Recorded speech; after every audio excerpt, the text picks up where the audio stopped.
इधर का देखिए इतना नीचे से घर बन रहा है। देखिए तो ये मिजोरम का स्टाइल घर देखिए, 2-3 तला बिल्डिंग।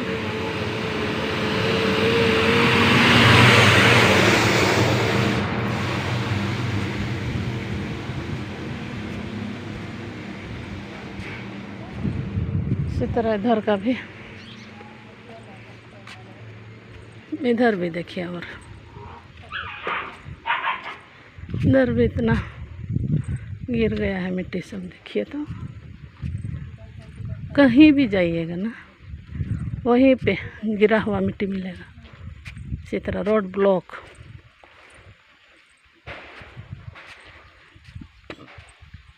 इसी तरह होता है। देखिए तो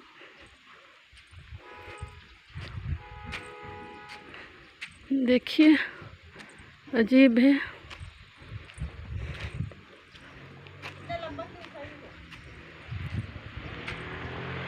देखिए ना, दिखाई दे रहे हैं ना, इसी तरह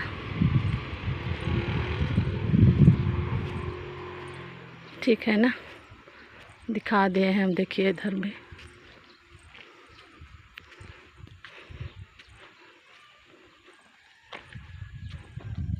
पुराना घर है ये सब।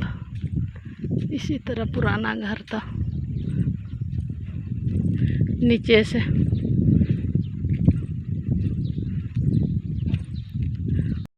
देखो पतला पतला खूंटी लगा के घर बनाए हैं। देखिए इसी तरह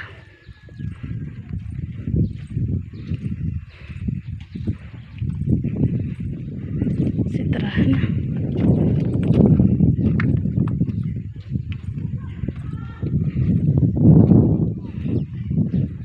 देखिए दिखाई देता हुआ इसी तरह। तो ठीक है ना, दिखाए हैं, इतना काफ़ी है। कमेंट करके बताइएगा, ठीक है। Bye bye.